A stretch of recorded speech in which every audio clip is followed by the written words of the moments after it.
Good morning. Thank you all for coming. As you can see, we have a panel of experts sitting here with me. To my left, starting at the end, is Tom. Can't remember your name. Kellermann. Dave. Coxe. And Rajiv from Knock Knock Data. Knock Knock Labs, yes, that's true. All right. So we'll get started. I'll start the conversation off with a question in general and just kind of free form and see how it goes from there. The first question to start with is, what value do you or should you place on your identity as it pertains to security as a lifestyle and or practice going forward? All right. Go ahead. As a consumer or as the owner of a service? I'd say starting with the consumer, right? Okay. Well, ideally, the value of an identity is to get access to services. And as it works today, we go to get a service, and you were required to insert some information about ourselves. And if it meets the requirements of the policy folks that manage security risk, you can get an account or a credential and then use it to access that service on an ongoing basis. So from a utility perspective, we all do that. We have, I have more than 50 usernames and passwords, so it's kind of frustrating, and I'd like to be able to see that change over time. So from the corporate perspective, we've got corporations that are trying to mitigate risk and enable access, and that is often driven by policy, budget, and a variety of other trade-offs. But I think, oftentimes we have folks that are running IT organizations or security organizations that aren't allocated the resources required to adjust and open up services in a way that they'd like to. But as the market dictates, they will open that up and be driven to support more services out there in the marketplace. Great. From my perspective as a consumer, I'm a little bit concerned that sometimes there's folks out there who would purport to know more about me than I do about myself. So I think identity is a tricky business.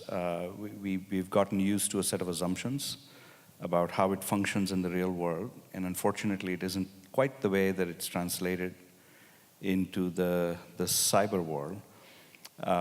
Certainly there are different considerations when it comes to the usage of identity attributes and other information when it comes to my employer or a place that requires a certain set of measures related to security. I think as a consumer, though, part of what I'm eager to do is to make sure that I can segment and compartmentalize the lives that I lead, whether as a parent, as a caregiver, or as a consumer, or as an enthusiast who has a set of hobbies. Having these worlds starting to overlap with each other is uncomfortable for me personally, and I take some care and effort to segment those, because certainly that's not what I'm getting right now from the world around me. They seem to be very eager to track you in a dozen different dimensions. If you ever look at the JavaScript on a page that you're served up, doesn't matter from where, a news site or a shopping site or something else, there's a degree of profiling, unfortunately, that becomes privacy invasive. So I think that there's a problem there, and the reason people are doing that is because they don't have a great assurance about who you are, and in the hopes of trying to engage you or trying to engage in a commerce transaction with you, that profiling is helpful for them. So that's a good point. So then it lends itself to how the crime activities and identity theft has transitioned over the years, or theft in general. So that's one of the things that I think as a consumer we're all looking to try to understand and identify. So the sustainability of the U.S. economy and the sustainability of national security is dependent upon the integrity of identities.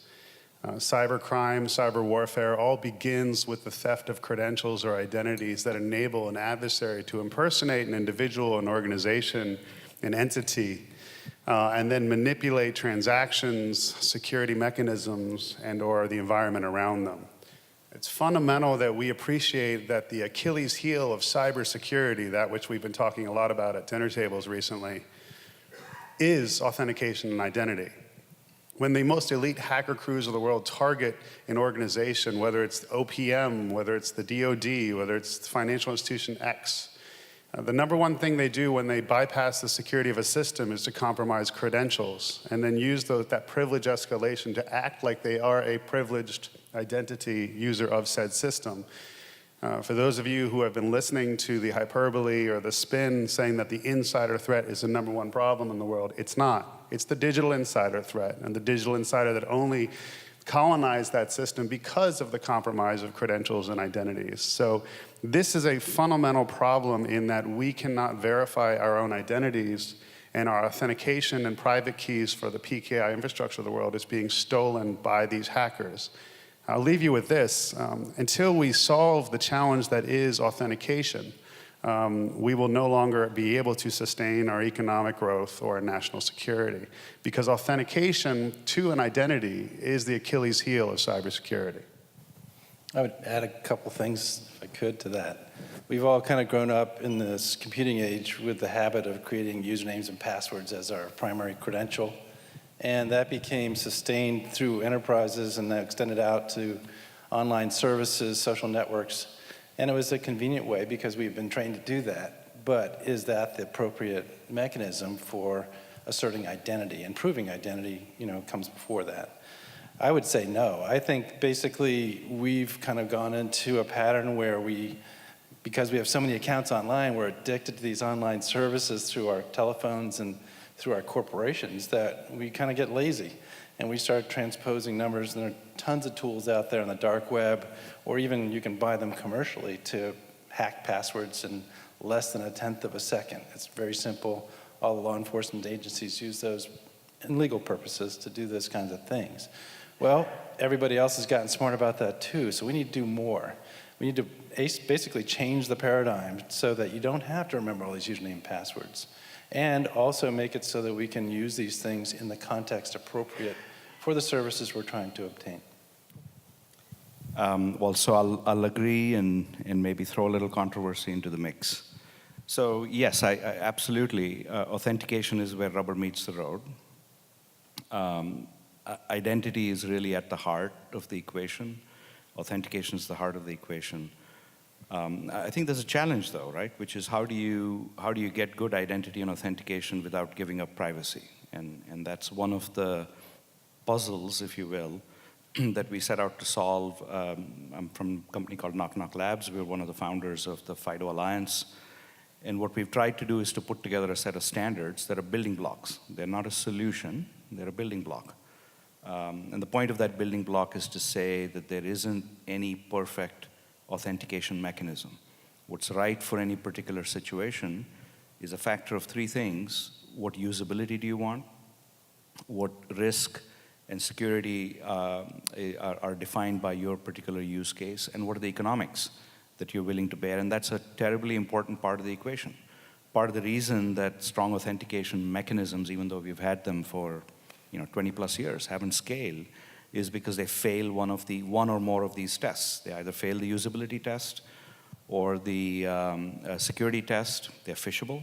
How many people know, for example, that the strong authentication mechanisms that you've deployed are probably phishable? And then the last bit is it fails the economic test. If you're a web actor of some kind and your average profitability per customer is sub $2, what are you going to do? You're not going to go pay for a $10 token. I would agree with everything you said. I would add a couple other variables there. You mentioned cost, liability, security. I would add privacy to that.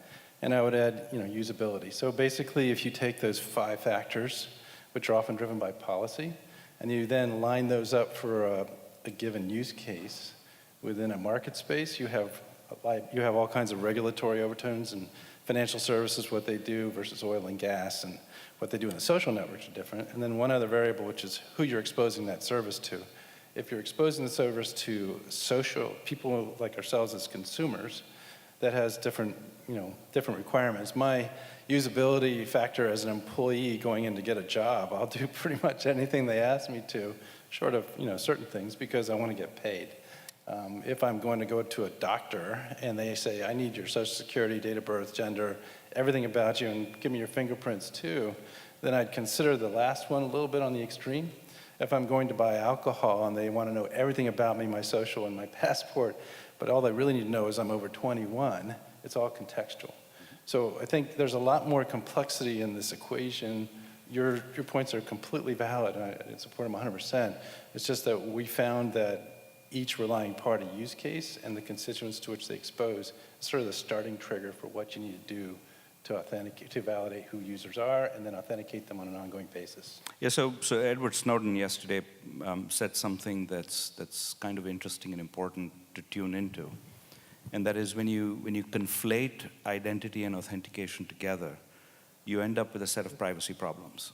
One of the challenges, and I'm old enough to have participated in some of the early PKI standards.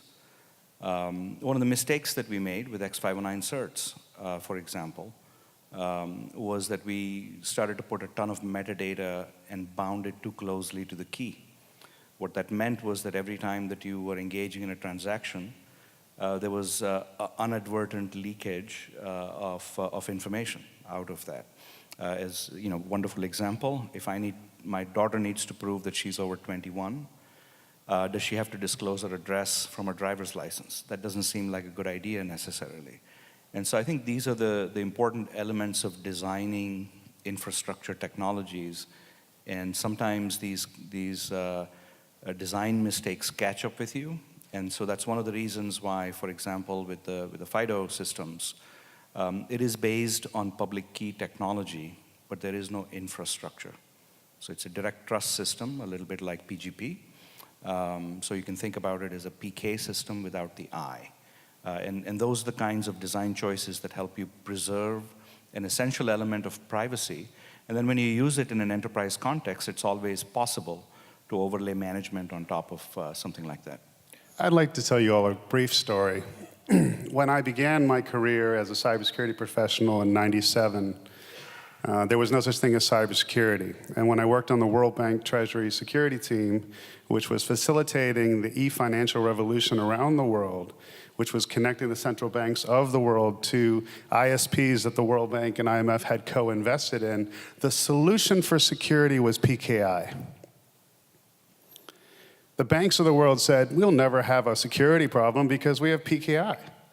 And the lobbyists and policy advocates advocated the ITU Digital Signature Act and the PKI enforcement of the world, and everyone, including entities like SWIFT, thought PKI was bulletproof. And hackers realized the first thing they had to do when they hacked an infrastructure was compromise the private keys or the integrity of the certificate authority on the other side, which is why we're dealing with the cybercrime crisis today.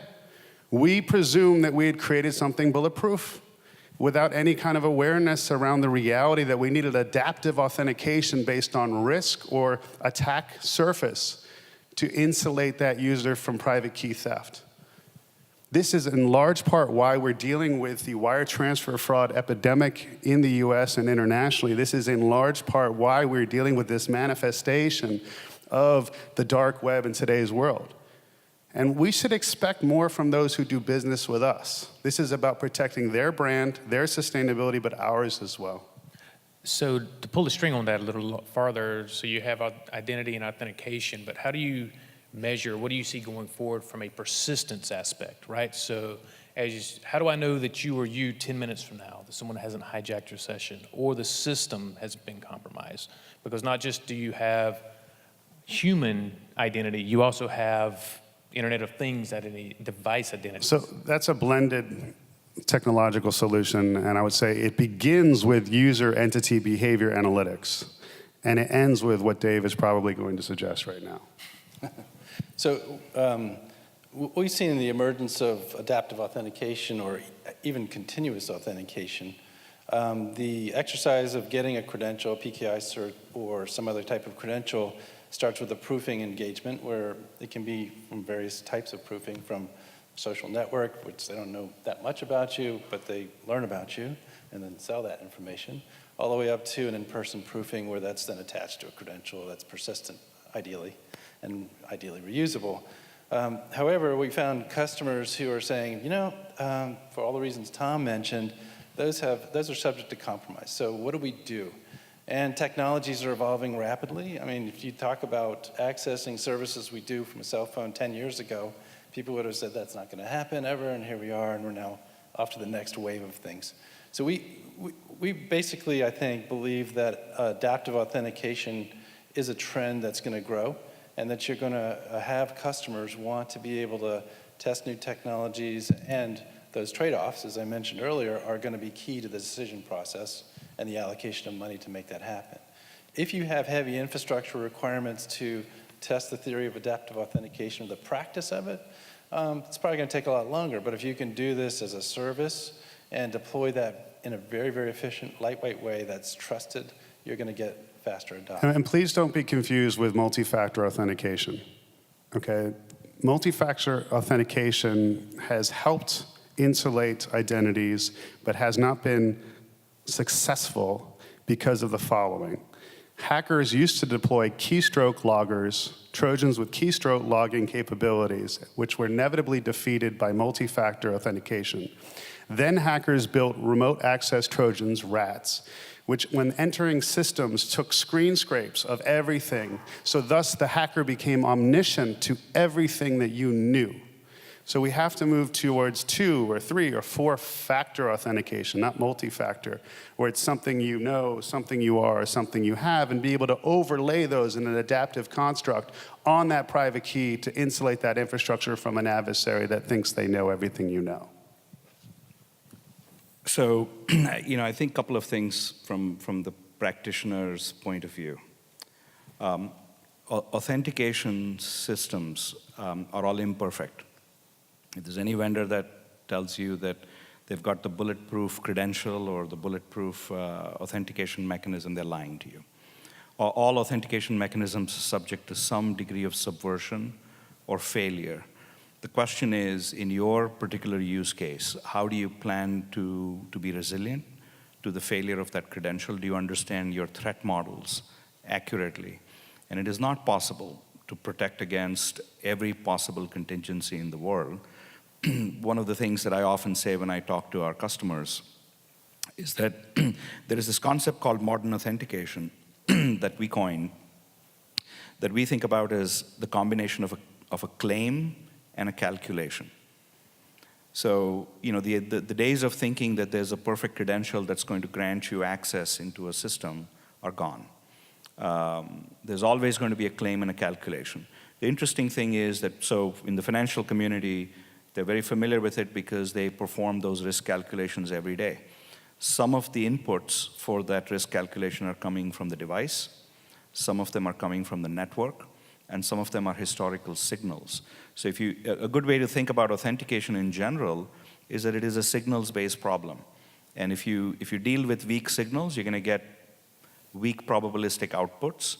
If you have strong signals, you're going to get more deterministic outputs. But in the end, it's a shifting game between claims and calculations. The last thing I'll say is that beyond one of the interesting inputs that we've seen develop over the last probably 5+ years now is beyond the identity and the authentication claim itself is the notion of reputation.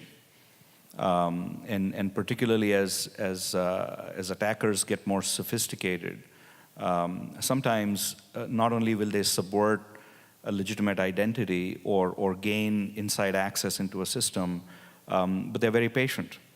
And so I think one of the other elements that starts to accrue, particularly for enterprise-oriented security, is to understand and accrue reputation, even in the consumer space, particularly for things like payments. So I think those 3 factors, claims, calculations, and reputations, are probably useful to remember as you go construct your identity systems.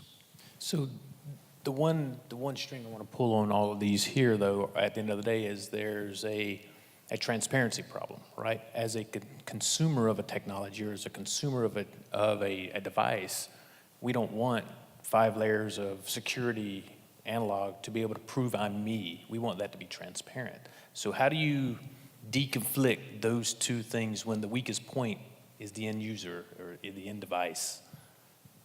Well, stage one, if you're managing risk, you as an owner of a service or a website, you need to resolve to a person who ostensibly is trying to get access. Now, put aside Internet of Things for a minute, but I've got to know, this is Tom, and Tom's coming in to get access to the service, and he meets all my requirements.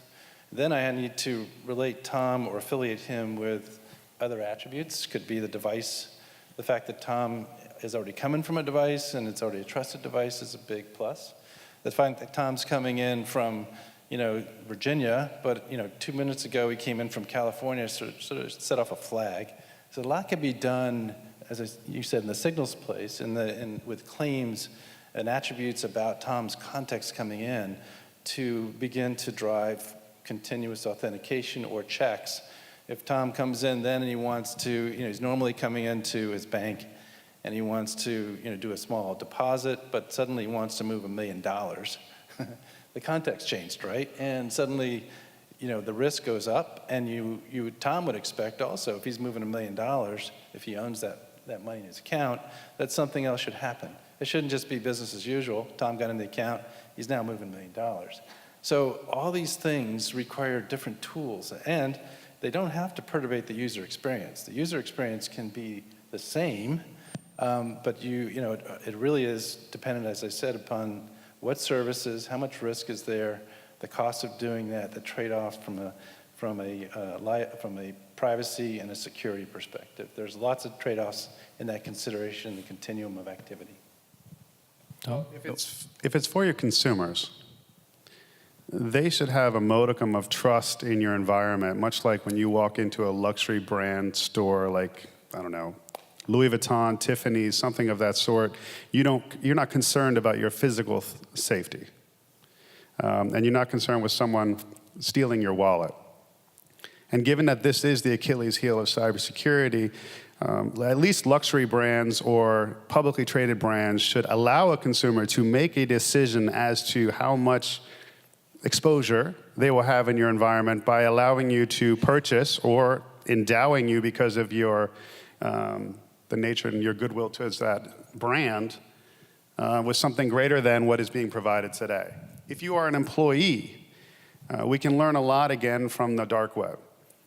Big banks insulated themselves fairly effectively, at least their senior executives, from non-nation state actors as attacks. But then this became the year of business email compromise, where bank executives were leveraging wire transfer frauds from their credentials, from their mail servers. And then when you researched the forensics behind how did these big bank executives become in a position to get hosed or owned, as they call it in the dark web, it was because the outside law firm that supported said financial institution was what the island which was hopped through to target these individuals.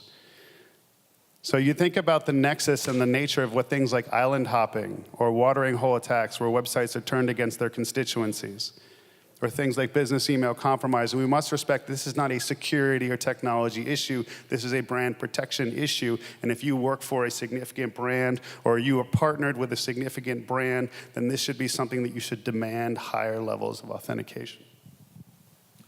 I'll say that for end users, if you rely upon your end users to make security distinctions, you failed.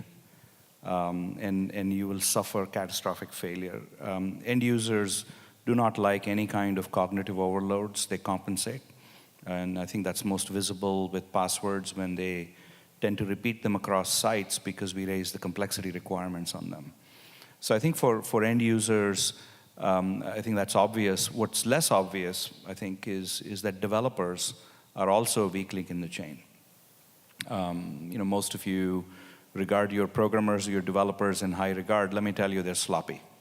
By and large, they want to get their job done and get out of there and go, play games or go surfing or whatever they do. And I used to be one, so I know something about that. I think the important thing is we have to take some of these problems away from both end users and from developers. And the simpler you make their interfaces, the easier time you will have. If an individual developer or end user is asked to understand the complexities of biometrics or the intricacies of a secure element or a trusted execution environment, we failed in our job. We have to create a set of building blocks, a set of abstractions that allow them to go create the secure effects without really engaging in that kind of complexity. One of the things that I'll mention is I gave a talk about 2 or 3 years ago at Cloud Identity Summit, and it was called Cause for Optimism. And as a security practitioner for over 20 years, you can get suicidal sometimes when you read about attacks and things that keep getting worse. On the flip side, what I'll give you in a note of optimism is that most of the devices that you guys carry around with you today, not so much the PCs, but at least your mobile phones, have the physical and software characteristics of a smart card. They have the degree of isolation. They have either a security coprocessor or capabilities like trusted execution environments, secure elements. And the important thing to understand is that those mechanisms are not foolproof, but what they do is they raise the cost of an attack if you use them correctly.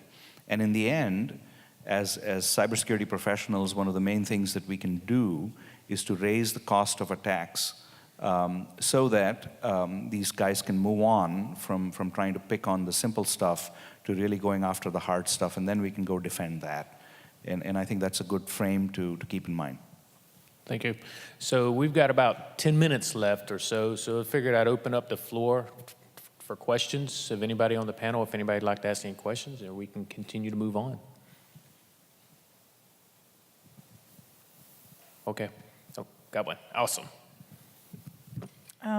So I've been thinking a lot about this word authentication, and I think it's getting the whole industry into a lot of knots, because I think there's authentication happening in 2 different places that are really quite different. There's pre-enrollment authentication, which some might term verification, and like checking the ID you're sharing to see if it's real, and post-enrollment authentication, which is like 2 factors and the token they handed me and all that stuff. And I just thought I'd throw it out there and see if you like this idea for helping disambiguate some of what's being said, even in this panel, about the thing called authentication that looks quite different on either side of that enrollment line. We really break it down to 3 processes. Like you said, verification or verify. The other is secure or to trust, and that is to correlate that verification to other attributes or credentials, if you will.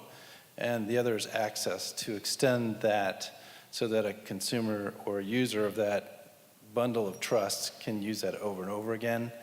And that's a much more interesting problem space. Adaptive authentication is absolutely something that'll help extend trust as well as suppress the pain of usability that we can all incur.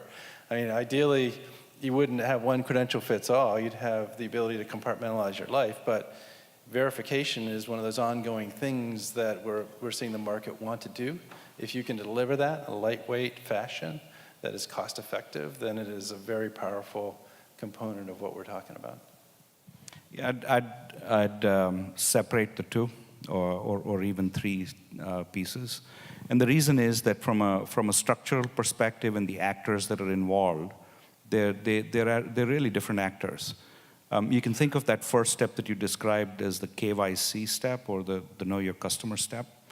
And typically, when you're translating a physical presence into a digital identity for the first time, there's usually a different set of actors, a different set of techniques, and a different set of requirements that vary very widely by industries. And those practices are still evolving. In some countries, for example, there's an increasing use of government ID to bootstrap things like bank accounts. In others, governments are trying to encourage private parties to play some of those roles. It's an entirely different set of techniques and problems, if you will. Once you've actually gained a digital identity of some kind, and you're granted a credential, you can think of what we call authentication as sort of re-authentication, if you will, in that sense. But because historically, authentication really does refer to that idea that you've been granted a credential, you operate that credential to prove who you are to access the services that you desire. And those are two separate things. The nuance there is that we used to think that authentication is simply about the credential that you are operating. And as I pointed out earlier, whether that's visible to you or not, there's also calculation involved that sometimes is out of your, ask yourself the question, if Facebook prompts you for your password once and never prompts you again, what the heck are they doing to assure themselves that it's really you when you keep coming back after you've shut your laptop down, transitioned IP networks, et cetera? There's a calculation involved that's giving them the assurance that it's still you. It's great points. Thank you. I have one point on that, real quick. I'll be 20 seconds, no longer. Pre-enrollment, that's also why the dark web has shifted away from stealing financial records to healthcare records, because your healthcare records are permanent. And so now they can compromise you holistically through the pre-enrollment process, because if they compromise the doctor's office or the hospital records on you, they know everything about you. Wow. Next. There's been a lot of discussion about the security with regards to someone coming to my site or they're coming to use my service. And one of the points that was just made was the email compromise, right? Where I'm getting an email, sometimes it's a direction from my customers. I own a large title agency, so we're moving billions of dollars. And we've got sellers that will send you an email saying, wire your money to this location. They're not logging onto my site. They're not going onto a bank site. They are simply sending me a communication. And it raises the question in my mind, are you you? Right? And I might have been dialoguing with the seller all along the lines, but someone has compromised their identity. They're in their email, and now I've got a directive from them. So I'm stuck into a position of, how do I know it's you? Is it a question of spoofed emails, or is it a question of email compromise? And here's the difference.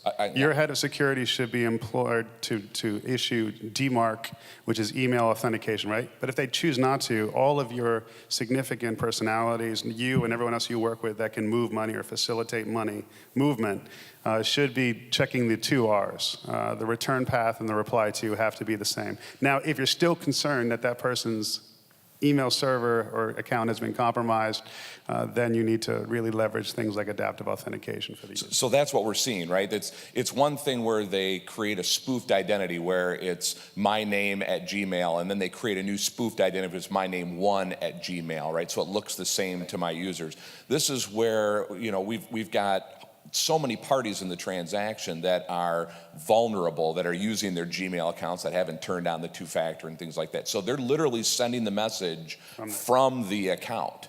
So the question becomes, what tools do you guys see out there where someone's not logging onto my system and I need to find out if it's them at any particular point in the when they're telling me, hey, I'll see you for coffee tomorrow, I don't need to authenticate them, right? But when they're telling me to send the wire, how do I then, when they're not logging onto a system, what have you seen out there where a party can authenticate that they are them right there? Just a quick example, there was a credit union that their procedure when they got wire instructions like that, they would call their client, right? So the wire instructions came in, the wire desk called the client, hey, did you send me these wire instructions? They said, yep, we absolutely did. They send the wire off. Turns out the hackers hacked into the bank, changed one thing, the contact number of the customer, because they knew that was the procedure, right? So it's even in that situation, it seems like a good procedure. Call the customer and make sure. But what do you see, if you've seen anything, any tools out there for folks? I'm selling something on Craigslist for $1,000, and I just want to make sure that Bob Smith that's corresponding is really Bob Smith. So we've seen a variety of techniques. In some cases, if I'm, the risk is $5 or $1. People really don't care because they can have insurance and mitigate that risk, and they absorb that risk as a normal course of the fraud that they expose themselves to. If you're moving $500,000 or $1 million or $5 million, then there are a lot of things that we've seen that are adopting. It could be that when the seller or the buyer comes in, they have an in-person experience with them at some point in the interaction chain, and they issue their assert to a device that can be used to digitally sign email or encrypt information or do non-repudiation of a transaction. Like a token. And then you can couple that with a variety of other adaptive auth techniques. So again, context is risk. If the value of the transaction is such that you want to spend some more money to make sure that people are who they are, you use different techniques and you may have to spend money. If you're doing business as usual from 1980, and you're going to get the same risk or worse risk as people move those transactions online. So we have time for one more question as we're closing out. Thank you. Real quick, you mentioned about mobile devices and raising the cost, and one of the things that we're struggling with is not all of our customers have a mobile device to do the multi-factor authentication. So what are your thoughts on other means other than? Well, mobile devices are not all equal. Android is hosed. There are millions of pieces of malware for Android. There's an attack platform that all of you can download called the Android Framework for Exploitation. They are not all equal. The other mobile devices are much more secure. I need to start you there with that conversation. Yeah. Well, so taking the Android versus iOS out, And Windows. Windows, but what about other means than a mobile device?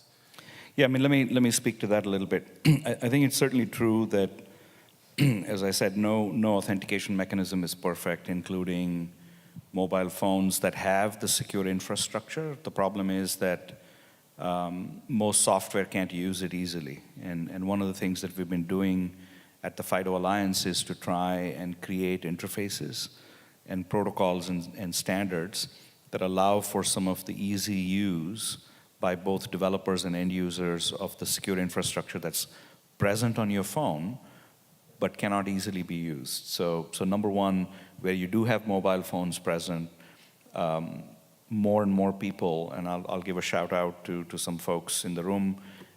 There's some banks that have rolled out things like FIDO protocols. What's interesting is that we've gone through an evolution where the protocols were in 2013 only in software. In 2014, some individual OEMs and chipset makers started to enable it. And where we are today is you can put a FIDO stack on most mobile devices. And so you ask the question, what if someone doesn't have a mobile device? And that's sort of the next wave that's coming. We've been working with the browser manufacturers and the W3C. And the next wave of standards expected to sweep through probably over late 2017 and starting late 2017 to build up is that you will be able through your browser to be able to get hardware-based authentication. And so even someone on a PC should be able to hit that TPM and be able to get a key, an authentication signature off of it. It'll take time, probably maybe about 48 plus months in order to get to some degree of critical mass, but you should be able to, with a piece of JavaScript in your browser, authenticate that someone has a credential that you originally enrolled them with. One question, is the user interface, since it's not mobile, through some computing platform online or within a closed network, or what's the context of the question? Sure, it's mobile and desktop, Okay. so our native app and desktop. So I work for a bank, and we're battling some of these decisions of we know we need to really strengthen the mobile and the hardware piece, but I have a tail of customers who don't have a mobile device who need to interact with us. The same techniques would apply regardless of the platform. Yeah. So I hope that helps, but a lot of the software that we have on our laptops recognizes cert and can be applied to a variety of different types of transactions. Again, it's just a matter of, the enrollment process and then the ongoing authentication. What kind of tools you want to use? Thank you. Parting thoughts. We've got 1 minute left. Anyone have any parting thoughts today before we wrap up? Well, I'll maybe start and say that, please continue to look at this issue, because to me, identity and authentication are like the chlorine in your water system. It's not going to solve every disease. It's not going to prevent every outbreak. But if you don't have it and you haven't mastered it, the odds that you're going to fall over and die of a waterborne disease are pretty damn high. And so get that right. I think that there is another aspect. We've been talking mostly about security, Let me tell you that most of the most valuable companies around the world, whether it's a Facebook or a Google, part of their mastery and part of their reach comes from the ability to deliver services confidently to any device, any user, anywhere in the world. And the way they're doing that is because they have mastered identity and authentication. Raviq, thank you. Tom?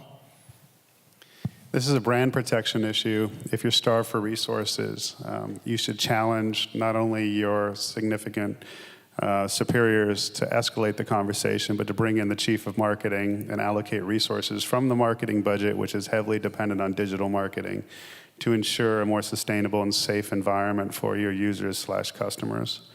I'm a huge proponent of adaptive authentication to be able to toggle up authentication to trusted credentials based on risk, as that will really stymie and slow down the hacker epidemic that we're facing today. David? Identity is a really abstract term. There are so many variables, as we were talking about, that impact what we think is identity for a given context. Trust is the other abstract term. It's one where we all grapple, we all ascribe to as consumers. We want to be able to trust the systems that we're accessing, and those systems need to trust us because they're trying to mitigate fraud and risk associated with that.